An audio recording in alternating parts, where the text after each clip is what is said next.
2. Yes. Are we ready? Yep. Amazing. Okay. Welcome back, my dear friends, to episode of Around the Shabbos Table. It's a little change up. We're going to do some guests here. Also, as you know, we're trying to spread things around, and we have with us the second time he's been with us, a guest. His name is Eli Goldsmith, Rabbi Goldsmith, and he's I don't think he likes that. And Ellie's fine. We have with us Eli Goldsmith of United Souls, and he's really working hard. We'll hear from him to bring things together under a huge umbrella and to bring out the beauty and the simcha of things, of Torah, of life, of Judaism.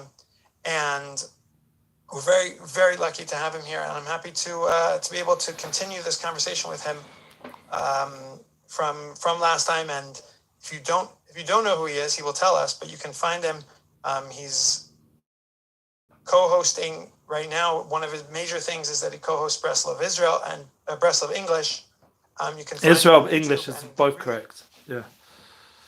Breslov Israel, Breslov English, and you can find them on YouTube. Really, just wonderful conversations with Rav Arush and conversations about living a better life and living a truthful life. So, Rav Ellie, before we start, just for anybody who didn't listen to episode 1, they should go back and to listen to episode 1. But can you tell us just what you're up to today? What's United Souls? Where's it going? Where is it now? And let us into some of that beauty. Amazing, Ahron. It's a real pleasure to join you again. I want to thank you for your time. We had a nice pre-game discussion. It was very important, hopefully only constructive, because it's always delicate ground when you're discussing how you can go forward and what best to learn from, and how to really take what we discussed in our first interview, which was episode 2, I believe, in your Torah Think Torah podcast. That after re-listening to it recently, that's what got me inspired to come back to you and offer, because I don't mind being open that it was my request to do this again, because I felt, one, your interview style is great, and I've been enjoying your podcast content, with your father and your other guests, and I get a lot out of what you're doing. So I really want to make a next level, because I feel that the last year and a half since we spoke, there's so much that's happened with the Corona challenge, and with our personal lives, and also on a global level. We're in 2022 already. I think that was in the end of 2020 when we had the podcast, if I'm correct.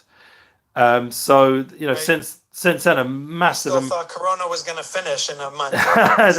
There was those 2 weeks, just those 2 more weeks. That was the quote going. They're still making that joke. Just another 2 more weeks. So yeah, unfortunately, it didn't speedily get resolved, even though there's been a very complex play, like the way you explain it, downplay, or if you replay what happened this last 2 years or more, and actually think about it, it's maddening in a certain level. So really, for thinking Jews and thinking people, we have to strategize together through these podcast avenues that we are doing today. How can we bring a better future for ourselves, for our family, for the world? To just think that we're only here just, to make a living and to have a purposeless life. I don't think that is correct at all. And that's one thing I call people out on, that we do have to think about what are what's and what's our whys. As Tony Robbins wisely points out again and again on his platforms, we have to know what we're doing this for. We have to know why. And Rav Arush as well always discusses, we have to know the big da. We have to have a reason for what we're doing in this world, a reason to etra, the purpose, a mission, a shlichut. And that's something which each of us has to develop a deep understanding of what that is. And the more we understand that, the more we have clarity that we have that mission. And it's not just an individual mission. It has a communal aspect. It has a universal aspect. The more we know and clarify that mission, the more we can make impact, the more we can generate the energy, the resources, the talent, the skills to put out content, to live the content that we're putting out, to make it more part of our life in a real way, and to share episodes like this that really bring about change. I think the name of your website is Intentional Change. Intentional Jew. Intentional Jew. Intentional Jew. Yeah. Yeah. So having that intentional way of being, mindfulness, and not just being whatever, is a big part of everything I believe in, especially now that I'm very much in this last few years focused in on the United Souls course, book, projects, the whole idea of unity bookings. I'm trying to bring more and more people together through online events, and thankfully there have been in-person events as well, even with the challenges of this last 2 years, mostly from Nissim Black personally for the in-person events. And he has been my main artist that shines globally, and in our own studio with Rav Orish, he's done some beautiful classes together with the Rav. And he, for example, is a massive role model in this journey. And I really appreciate his friendship, and I respect him a tremendous amount in what he's doing. And I really hope that these kind of artists like Nissim Black, who I have the pleasure to work with, there's opportunity grows for those talents to be performed. And it's up to us, people who have podcasts, people who have connections in the communities, to make those opportunities real. And it's not just about... Do you think that he's actively teaching people how to find their why and how to find their purpose? Or that, for me personally, it's watching someone who lives with so much purpose through his music and through his conversations that he has, that he puts out, watching that's personally. But do you think he actively teaches us as well? I think that's a really important question that you just pointed on, because that's definitely my intention. If you want to know what my intention is, I don't want to just build my content and my platforms and my connections. I really want to help people to be more empowered. If they want to learn with me, I offer it weekly. I have a course. I'm happy to do these kind of interviews, whatever way people need it. If they want to talk to me directly, I believe that to comment on someone else, I don't know, like if I can have the ability to evaluate that for Nissim Black. But I do say that someone who's so impactful on a large level through music and through words of wisdom that he's bringing from people like Rav Orish, his teachers, Rabbi Nachman, he's providing a bridge to the next generation and to many people that would not hear that kind of message. So that in itself should push us all to want to do that more. Like the amount of feedback I get from his fans, and not just that, from creatives and artists, DJs, musicians, promoters. I mean, every day people are hitting me up. Who does his music? How can I, do a collaboration song with him? How can I this? How can I that? All the time with Nissim Black coming to me, asking to get in touch with him, check out my latest tracks. They hope maybe through him they'll have a break, or they'll be able to do some mutual project together. Yeah, so just for me personally, the amount of constant flow of traffic of people, the effect he's having on people, and I'm not even the manager. So if you go to his actual site and you check out who is like the person to reach out, there's the management email. That's not me, yeah. But because I've been associated with him all these years, and I do his bookings, so people know my name, people know my number, people know my email, people reach out endlessly. It's at least 3 or 4 people a day, if not more. And it's amazing, it shows that he's impacting people, and the circle and the sphere of influence that he has is massive in the Jewish world and beyond. And that should push people like myself and people like you and other people listening to this to want to also generate an impact, to motivate people to become more creative, to believe in their mission. That ability to believe that you can do something special in the world. If you listen to some of his songs, that's for sure the message, like Change and Higher. Just check out those tracks, And Rav Orish himself, we just put out a little clip today. It's very important now to get the content more and more condensed. So one of the things I'm posting constantly now is Reels and TikTok because that's where, unfortunately, the content space has moved to. The long form podcast has grown, thank God, and that's what we're doing. So there's that balance between the long form content that people are looking for because they want to actually hear a full conversation. And then there's the very condensed form of content.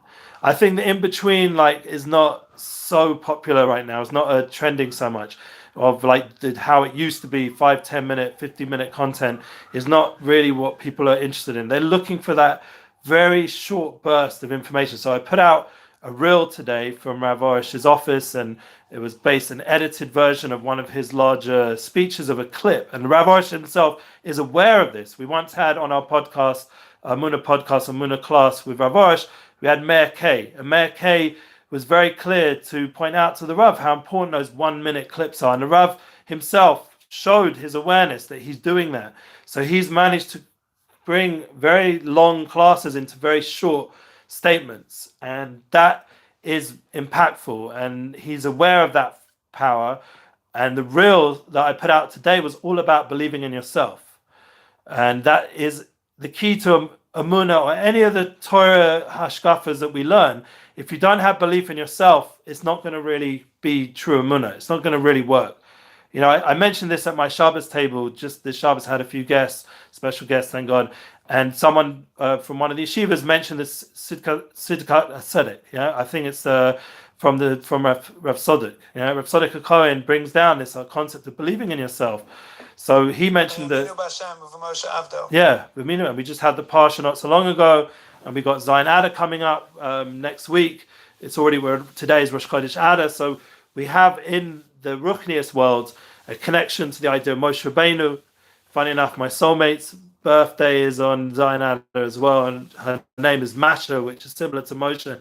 It's funny, she's a bit of a Moshe Rabbeinu in my life, Baruch Hashem. But the idea, she's the concept of having his kasher as a connection to a tzaddik, to a righteous person, someone to guide you, a spiritual guide, a guru or a madrich, or in the world nowadays, I suppose it would be someone to help you with development, or a contractor or a counsel, or there's all different ways of describing who that person would be in your life. But for me, it's mostly my soulmate, honestly, or my rebbeim. But you need to have someone to look up to and join to a higher mission that they're living. One of the reasons why Rav Orish is sick is simply that his extensive schedule. It's ridiculous. And I've mentioned, I think, on the previous time we spoke, how extensive his schedule was. We did manage, thank God, in this year and a half since we last spoke, to get an Emuna tour done. We made it to New York, and first to Miami, then to New York. We were by Gedalia Fenster, and then up in New York by the community there in Shiners and Monsey, and then to other parts of New York. Thank God, in 5 towns. We were with the Meaningful People podcast, managed to do an episode there, and we're also by Staten Island and a few other locations. It was amazing to be able to connect with so many communities, and the Lighthouse Torah Project, all the different people and friends that we had in Miami, New York. And there's been a big request to come to Los Angeles, and because of the challenges, we delayed it, and now the Rav's not well. And there's been a big request to come to Brooklyn, to come to the UK. Personally, I made it to the UK, thank God, for family reasons, and also with Nissan Black. I went as a tour manager with Nissan Black to Manchester and London, and I saw how much people wanting to connect in person, and I saw how much people want to connect to people who are inspirational, like Rav Orish, Nissan Black. They want to connect in person, in an intense need to have that kind of connection, especially with everything we've gone through. I think it's just intensified. And, the fact now that Rav's been ill has meant a lot of people have reached out, in a really deep, concerned way for his health, not just for the health of the Rav and him, but because of their need to have a connection to the Rav, that it's a real need. It's not like a superficial, how's he doing? Like, a famous rabbi is not well. It's an actual personal need. Some of the messages I get, they need the Rav to be healthy. They need him in their life. It's part of their journey and their growth in Yiddishkeit and their growth in Avodah Hashem. And we shouldn't underestimate the importance of inspiring people in our life and how much it gives fuel to what we're doing. And that's a big point to bring out, that we shouldn't be like lax in encouraging inspirational content. Like I all the time want to, as I mentioned in the previous episode, give shout outs to those who inspire me and not to neglect that mission.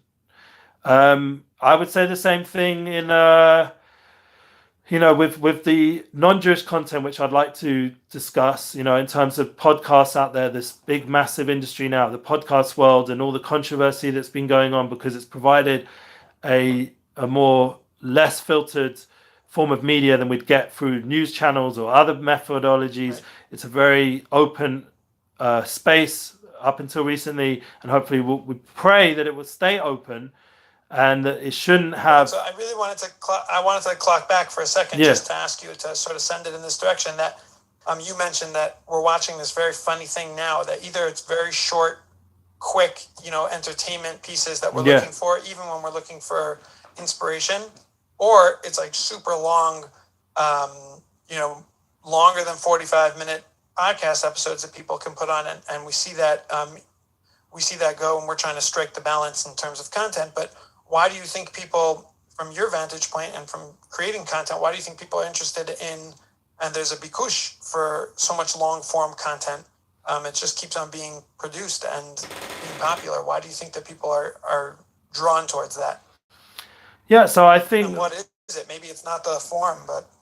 I think this is a valid question because people need both, and that's the reality. The TikTok culture that we can't deny.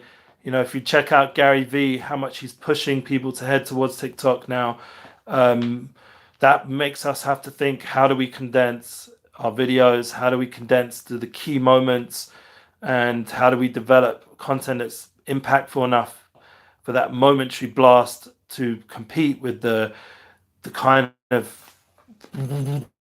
But then obviously what's going to happen with that intense pounding of content that the TikTok creates and all these reels and WhatsApp statuses, what it's going to, and stories on Instagram and stories even now on YouTube, what it's going to do on the other side is say, well, now I need to hear the fuller picture. I see that guy. I see him, as they say. I see you.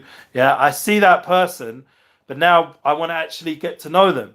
So how am I going to get to know them? Oh, that's terrific. Ellie, that is incredible. I love it that they play into each other. They're not two separate things. They play into each other. Incredible. That's how everything flows in creation. There's no like disconnect. So the fact that that middle level content sort of not as important right now, it's that very like brief advert promo intense burst of some form of inspirational lesson or something, and it opens you up. Now I need to go, and it's not going to be enough to go to Wikipedia because it's going to be some agenda's reasoned version with what they chose to pinpoint in that person's life, or it's going to be like some Googled version, but Google has its agenda as well. Like everything's very agenda ridden. So every time you go back to big media or to the general outlets that are available and try to discover someone, it's going to be a very limited, very superficial view. So then you're going to say, well, where is the deeper message? It's not going to satisfy my personality to hear that superficial version of that person. Like what's so amazing about a movie is not just the power of the characters you have and the personalities you have, but it's also the ability to learn and develop a relationship with those people through the time that you're spending with them on watching a movie. Character development. You start to, because look, once again, we're not having as much in-person experience. I mentioned that before with the global tours and things like that. Everything's gone much more online. So we have to create content that's as if you're sitting with those people. So we have to create content that you're sitting at their table and you're having a chat and a chill like you would with your friends back in the day. And we're all very nostalgic for those times. I have my key group of friends. I rarely get those opportunities to actually sit with them and bond like I used to almost monthly or maybe even more. Yeah.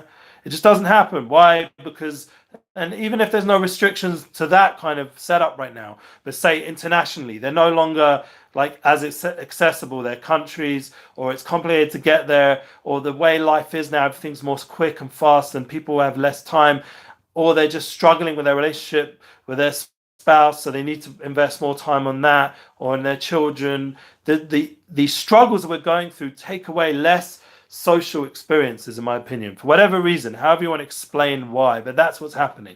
So when you listen to a podcast, say like Joe Rogan, and you hear a very relaxed conversation, and like you wisely pointed out in our pregame, that there's no right, like he's not coming with a list of questions and an agenda, and I meant added on, it's not like paparazzi style, like journalist style, where he's trying to like get some message out of the guest. He's not doing that. He's just talking to the guy from his space to their space and allowing them to be present and real. Maybe they might have an agenda, maybe, but he's the kind of guy that's not really going to flow and work for them to just focus on their agenda. He's not going to let it, because he's a strong person. He's not going to just let it be on one thing or what that trying to bring out about some message or something. He just doesn't work that way, because his mind's all over the place. He's a comedian. He's thinking out the box. He's asking questions all over the place. He's having fun.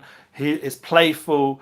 And this is the kind of content which people are very drawn to. Now, if you have a question, this I discussed on Shabbos night with my guests, and even though Joe Rogan doesn't really deserve to be at my Shabbos table, in the full sense, like maybe one day I'll be a guest if he wants, the door's open, but not the some of the content doesn't deserve to be at my Shabbos table. Like even if Joe Rogan, I'm not sure shouting him out. I'm not sure shouting him out on my podcast is going to get them to your Shabbos. No, I don't think it will. But I would like to be able to pass the chillin with Joe Rogan or whatever it is, a l'chaim. But I would invite someone like that to my house. Thank God I have had all kinds of interesting guests over the years, thank God. But the point is that the conversation still, even with those kind of guests, it still has to be Shabbosdik. There's halachas, there's rules, there's my family. I still have a ruchnius flow of focus that's Shabbos. And Shabbos means but nevertheless, we discussed at our table about Joe Rogan, and we discussed about the recent controversy, and we also discussed about the Jewish approach. Is this okay for Jewish people to consume this kind of content? So, I'd like to hear from your point of view, because I know you do consume it. What do you say, Ahron? I think it's very important for this specific. I do think that there's, again, like you, even on a regular day, there's halachas and there's nibul peh, and there's things that maybe, he goes off onto tangents to things that I'm not as comfortable. But just as a disclaimer, I think that it's important to be able to, if I could take the mic for a second here, but I think it's important to be able to see wisdom and truth from without the Torah, because then you come back to the Torah wisdom and you realize it's a lot deeper and it perhaps is a lot more true. But to see Joe Rogan and Jordan Peterson, who are not Torah scholars, but they touch on so much of what we've been saying, we've been sitting and screaming for years, and they touch on that and they understand it. It lets you come back and appreciate it. And I think that they are wise people, the two of them specifically, and there are others on that list, but I think that Joe Rogan has the biggest platform, and he's wise, and he's wise because he's curious and he's interested in things and he's respectful. And I think that's how you can with good midos, you can learn truth. So I think he definitely has that. Yeah. So I want to touch on a bunch of points there that have really been on my mind the last week or so that you just brought up. And I think it will help people listening in with their real life challenges of what they spend their time with. I think that we as a people right now have an opportunity to develop a lot more awareness, a lot more communicative skills. We can start to really bridge a lot of gaps individually and communally and globally. I think that we need to do it. I think there's an urgency. And I think someone like Joe Rogan, who's an expert communicator, can help us, even if we never meet the dude, but just to listen to how he communicates, how he's able to have discussion with such a range of people. There's so much that we can learn. Chochmah b'goyim tamin. Yeah? We have to believe that there's wisdom amongst the nations, and we have to learn from them how to do our job better, because our job is or legoyim, or we have to be a light unto the nations, and we're at a point where we can't putter ourselves from that chiyuv. And you'll say, where's the chiyuv? Okay, I'm not a rav, this is my disclaimer, I'm not a dayan, I'm not a posek, I'm not a professor, I'm not a doctor, I'm not a medical professional, I'm Eli Goldsmith, that's it, that's all I am. No titles, I'm not a psychologist, a therapist, nothing. But I'm a yid, I'm a neshama, I'm a soul. And my concept is that on a soul level, I have value. And on a soul level, without all those titles, there's value by every person you meet. And you can learn from everyone. That's what we're obligated to do.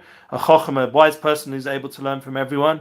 And I believe on that level, there's what I have to say from my experience, growing up not religious, in the secular media, London-focused world, and then being able to enter into Eretz Yisrael and join together, thank God, with such holy people, and at the same time to join together with so many musicians and talented souls and wonderful teenager risk people who I dealt with for many years, all the kids I had the merit to teach on the streets as Midnight Rabbi. Based on all that experience, as well as opening my mind up to consume a large amount of content online, based on all the big influence and thought leaders, combining it with years and years before that, learning intensely the Torah thoughts and Torah guidance of our leaders and Rabbanim. If I put it all together, now that I'm going to be 42 in another week or so, thank God, that I have the opportunity, being in this place, to make a big point to everyone. They all have the power to initiate change online, to impact their network in a positive direction, not to get caught up in all the as Joe Rogan always puts down, another wise comment of his, not to get caught up in the comment section and start getting all involved with these little minute arguments about this way and that way, and not to spend hours of time looking for controversy, rather looking for truth, looking for facts that are based on factual proofs, and being able to connect to people who talk and live what they say and aren't agenda ridden, to find that kind of niche group of people that are out there. Like Joe Rogan, I mentioned it last time, said we need to create a cool crowd. I don't know if I mentioned it last time, maybe on a different podcast. We need to create a new cool crowd. The Hollywood crowd is no longer, in his opinion, and I agree, cool. They're not cool. They're damaging. Yeah, let's be honest, majority of them. I'm sure there's some good people amongst it and good points about them, but on an obvious level, they've become overly indulgent, overly self-worshipping, and their opinions are not for the good of humanity generally. Yeah, most people agree. Yeah.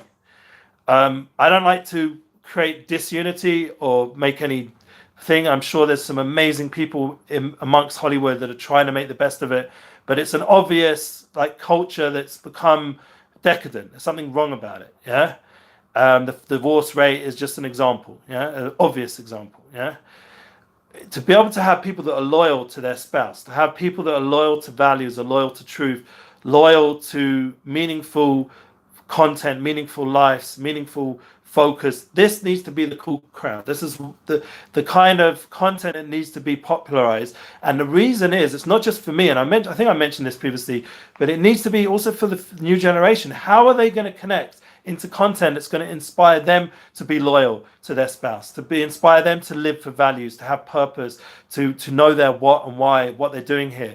If they're not, there's no way to ever talk to them because they're so lost in the general flow of nonsense. Yeah, so we have a responsibility to make sure we're there. Like, I get a lot of joy knowing that my kids every so on watch my classes, and that's not with me forcing them. I'm putting it up every week. They told me, yeah, Tati, I watched your YouTube class today, it was great, I love the guest, and even they watch my own class, just what I say, which surprises me, because that's going to be less popular than having a guest or having a Vorish. And they get into my class because they want to hear from their Tati. And, I'm not a perfect person. Like my daughter said to me the other day, said, all your mindset, your outlook, I'm totally into it. Like, I agree. Your headspace is, your ashkafa, your way of doing things, I'm admire it, and I want to, as I see you as a role model in that thing. Other things, how you are as a person, I'm not so interested in. All right, fine. So she's worked out how she appreciates me as a person, and I'm not a perfect person, so she doesn't want to be completely like me, but there's certain ideas and content that I'm working with that she does want to be connected to. And that for me is a big victory as a father, that if I would have stayed offline and I just have a day job, just making money and paying my bills and had no mission to impact or change, so my own daughter would not hear my voice. How's she going to hear it? The Shabbos table, there's guests or there's fights between siblings. Like, how are they going to hear my voice? So funny enough, through online content, they're hearing my voice, my kids. So that's just one point. Second point, to come back. That's part of my the thing here with Around the Shabbos Table is to inspire Shabbos Table conversation and podcasts, but also to come back and inspire Shabbos tables. They should also be, every Shabbos table can be essentially a Joe Rogan episode or Around the Shabbos Table episode where you're just searching, curious, looking for truth. Yeah, and I think that is totally like the kind of vibe that's the kind of Joe Rogan I'd want to have in my house for Shabbos, and including you. Obviously, you're always invited. If you and your wife and family are around, we're in Jerusalem, Baruch Hashem. We try not right now. We haven't had so many guests because our focus has been on the family dynamics and the children, and that's also really important, that people need to first fix their own dynamics before they can go global. And that's been my reluctance on a certain level, not to be overly public, not overly push my message, because I still have so much to work on. So there's always that balancing act. And I think as someone who wants to be a mashpia, an influencer, the first thing you have to mashpia is yourself and your spouse and your children before you can truly really manifest that ability. And that means patience. There needs to be a lot of patience in the process, that it's not enough just to have the cool latest camera and apps and podcast equipment to make a good show. You have to be the best person from within. And that's why I constantly push people to work on their inner world. The United Soul's focus is on the soul level, the inner level. That's the kind of inner work we need to do to really make a difference. We have to tune into a more deeper level of soul. And that, once again, go back to Joe Rogan, for example. He's doing that in a way. Say, for example, you brought up Dr. Peterson's episode. Unbelievable. Jordan Peterson came on and for 4 hours gave over, other than the JC part, gave over a tremendous amount of Torah wisdom, in my opinion. Like, he's worked his mind till a breaking point where he's so raw and so in tune with wisdom that he's come up with thoughts that we can just open up a Zohar or go to a good shir and they'll be spanning, they'll be giving over. We'll see it in black and white in our holy books. And he's worked as a non-Jewish soul to attain those levels that we get easy. Yeah, we don't internalize them. Maybe he's internalized them. He's feeling it. We have to learn from that. How much amalus and effort we have to use our brain to think and to internalize on the heart level that we should be crying when we're talking about these things, like he is on a certain level. I don't know if it's always from pure emotions, like maybe he's got some emotional damage as well from his personal journey, but nevertheless, we have to work it through the Torah and what we're doing in a real way that it affects our emotions. This concept of United Soul shouldn't just be an intellectual concept, or Rav Sodiq in Sitkat Ascetic shouldn't just be an intellectual believing in yourself. No, you have to really work on believing in yourself to the point where it causes you, and you have it so clear, the why and the what. It's so impactful to yourself that you start doing things about it, like having this podcast episode. You start posting online content that actually makes people think and want to have a more spiritual connection. You start enabling people out there to also come onto your platform and to impact with their wisdom. You don't just watch as a, not a participant, the opposite. You're just a spectator. You're just taking a bystander. Right? Yeah, bystander. And there's loads of that going on. And I don't think the Jewish people, our people, are meant to be bystanders. I think that a lot of, thank God, Jewish people are very impactful, but not enough. I don't think we're doing enough. I think we're still caught up with our spectator experience. And I think the internet, the way we should use the internet is to be mashpiyim, is to be influencers, not in an ego way, not in a negative way, in a purely soulful, uplifting, inspirational way. We're not trying to put anyone else down. We're not trying to say we're better, but just to fulfill our purpose. And that would be a very... We look to connect. I think that's something we could learn from him also. Yeah. We look to connect to people and look to connect ideas. There's very little different. Oh, there's a difference. I want a vaccine. You don't want a vaccine. Okay. Yeah. That's a difference. But these differences shouldn't divide us. There's no reason. They shouldn't define us, then divide us. No, that's the point. It should not define us. It shouldn't. That's a big mistake which is going on with the governments and the media. They're trying to define us into very small boxes of, are you doing this or are you doing that? And that makes you a certain status. Social status is a deadly dangerous thing.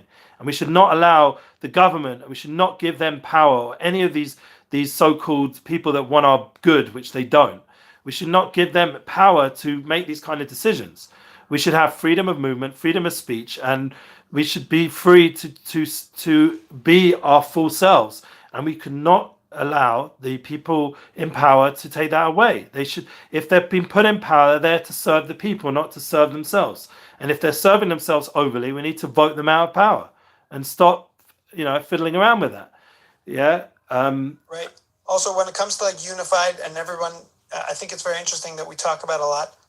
We're very scared of cancel culture in our communities, in the Jewish communities. We're very afraid that this thing is, sort of being rampant. And we're seeing it now with Joe Rogan and Dr. Peterson, and we're seeing it with all over. This is not the only one, but we're seeing how, Neil Young said that he's out with the music because of Joe Rogan, and everything's trying to be very divisive. And then we look into the Jewish community, and we talk about it and we pretend that it doesn't exist with us, but I think that we're mushba from there without watching the episodes. We're mushba from that, and it's the opposite of unity, and it's not coming to bring bring diversity and unity essentially to people. And I think that's something very, like you touched upon, I touched upon it, but I think that's a really important point, that we have to look to bridge differences and not to make more differences and drive wedges in between people. Yeah. I think that's something we can learn from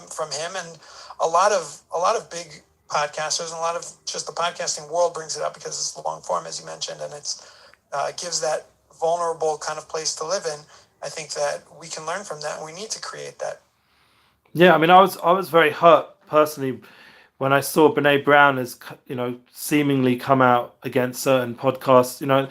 That bothered me because she's someone who for many years I was into her books and her speeches and Right. and even her podcast recently, and it saddened me that somehow someone got to her, some political agenda or something. It's hard for me to believe it's only from her, like her own influence, because based on reading her things, it didn't seem like she would gone on that path.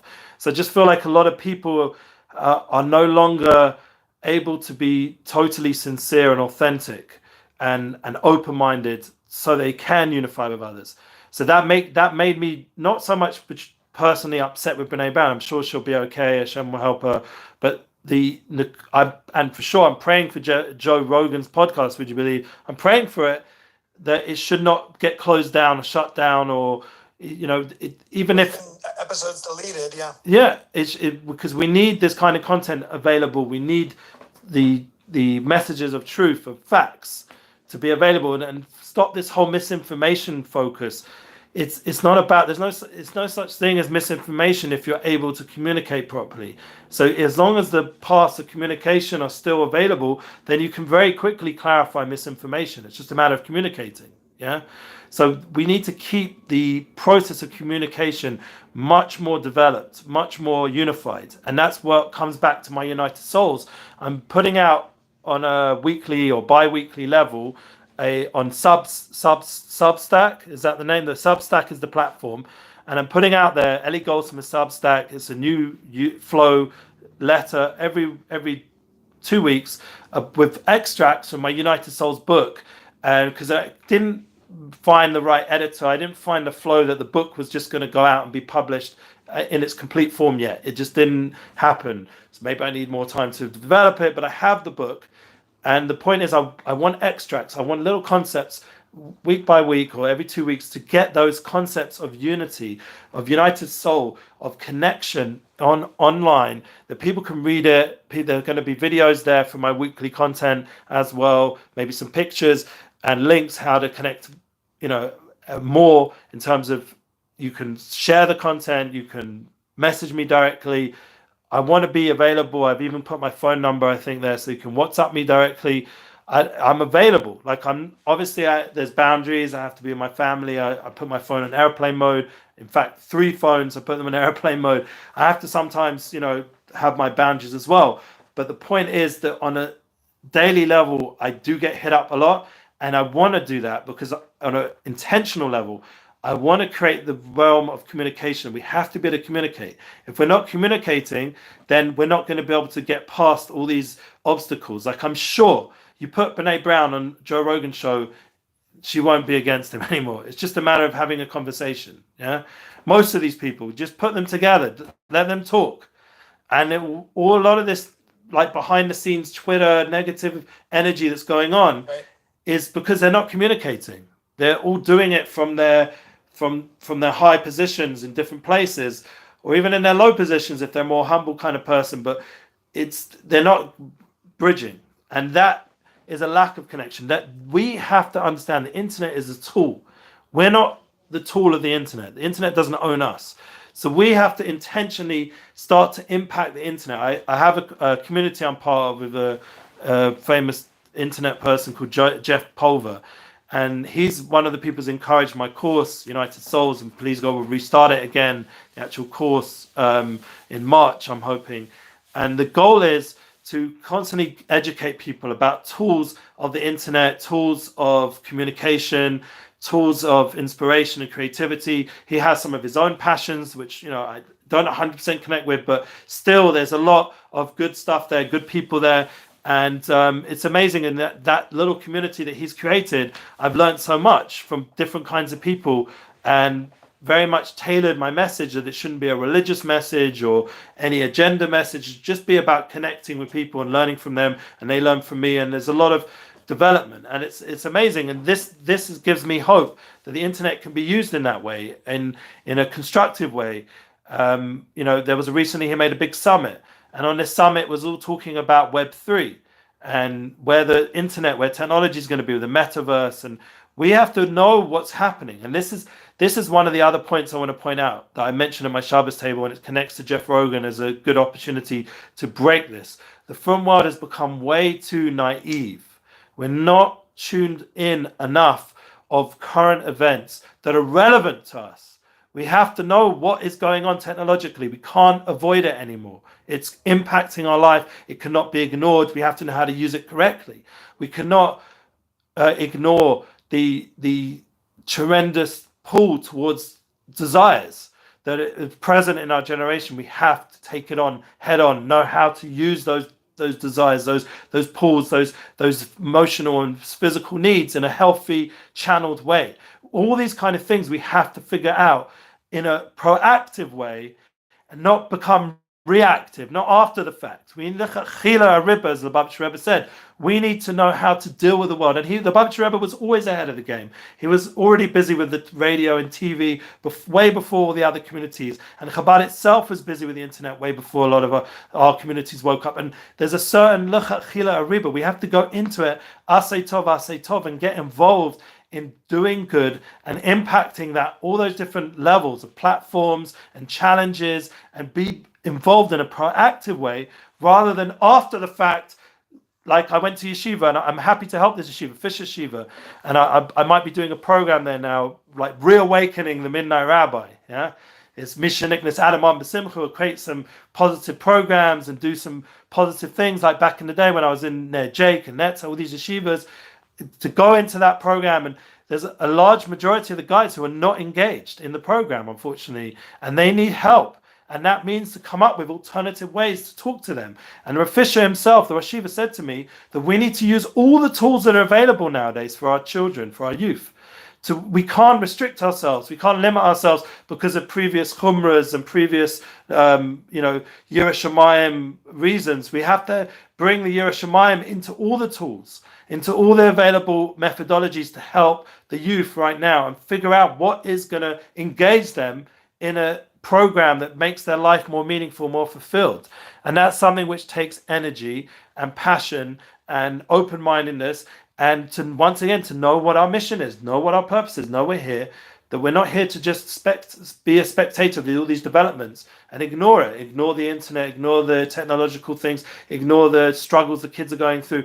If we do that, we've failed in our purpose and being in this world, and we're not going to have joy we're not going to have nachas from life, God forbid. We have to wake up and become engaged in all these challenges, take it on, face on, really be motivated and proactive about it. And if we step back, we're in the podcast space. If you're not putting it out on a stronger level, on marketing and guests and pushing the message, you're not fulfilling your purpose as a podcast host. You have to step up a level. I have to step up a level as someone who's coming on the show, or my own podcast that I'm involved with, Ravosh. We all have to be pushing ourselves. Like I was listening to Rav Jakes, I mentioned it in our pregame with Rav Shais Taub, and they were discussing his kashrus to Rebbe. The Rebbe, one of the most impactful points from the Lubavitcher Rebbe was that he was pushing all of Klal Yisrael, like Rav Orish as well has been doing through his Love of All People campaign. We have to push people to send in their names, to be involved, to be praying, to be doing, to be kind, to be learning. We have to get Am Yisrael more involved in the world in a proactive sense, that we are impacting, we're a light. We have to, and it comes from that inner belief. That's where we come back to that concept of inner belief. We have to believe in ourselves fully to be able to. And now, once again, that's what I'm doing with the United Souls, is to bring souls together, to bring out that belief that people have creative skills, people have what to say. We had Shlomi Zions in the studio, and he's someone who believes in himself. I respect it so much. He's not, working for an organization like that's paying all his bills and he's got an easy situation. He's going out there, taking a risk and trying to impact people and travel around the world. I couldn't do it. I don't know if you could travel to all these locations, and he's willing to interact with all kinds of people, all kinds of nations. And after the class, he spoke to Rav Orish, and Rav Orish was encouraging him. You've got to go. And this is the Tzaddikim. If you go speak to the Tzaddikim who are proactive and impactful in the world, they will encourage their students to do the same. Obviously, with boundaries, there's Shabbos and there's rules, and you can't. There is some sort of boundary how far our soul can go, but we can also impact by keeping Shabbos. People knowing that we keep Shabbos, people know that we disconnect to reconnect. One of the biggest Kiddush Hashems I make on my online community is the fact that I turn off my phones once every week, and that people know that. And that in itself reminds them that they can. And even if they're not Jewish or they're not religious, they all say to themselves, I need to do that a little bit. I need to disconnect a little bit and reconnect. I need to have a little bit of that Shabbos experience that Eli Goldsmith's getting every week, or when it's Yom Tov even more. And that's the kind of impact we can have on business people, on all kinds of people. It's not just the children. It's not just the students. It's life. It's worlds. We're human beings. We need to impact all of humanity, not just ourselves. Incredible. I love that. It gives me so much energy to get up and do things better, and to be there, to be around, to send out my stuff. So thank you very much. If there's anything, we'll end here. If there's anything else you want to I just want to thank you for hosting this. My goal and dream of this episode is, and of my life personally, is United Souls, bring people together to impact change, to bring more soulful experiences, more communication. Don't be afraid of the content that's out there. Try internalize it in a way that helps you become a better person, and filter obviously all the not goods, and be able to be a messenger in your space of positive truth, and to believe in yourself, to have true Emuna, not just in Hashem, to believe in Hashem, but to believe in the souls of humanity, that we have a soul, and our soul is infinite and godly, and it's filled with beautiful potential and tremendous ability to love and embrace all kinds of family and friends that there should be no limitation of our ability to create unity in the world if we just get ourselves more and more mentally into that true headspace. And it's up to us. We have the tools. It's all within. And the wisdom is within. And we just really need to tune in. So you're creating a space that I can tune into your wisdom with your father and your guests. And I do. Whenever you put up a podcast, I listen. So I'm a fan. And the more content that's out there, the better. The less we'll get drawn into content that's not good for us, the more we're generating positive content. And wish you success to keep doing that. Amen. Shkach, thank you for coming on and sharing some of these messages with us. Amen. Thank you for what you're doing. Very good. Amazing. Incredible. This is like one of my major dreams, is just to create a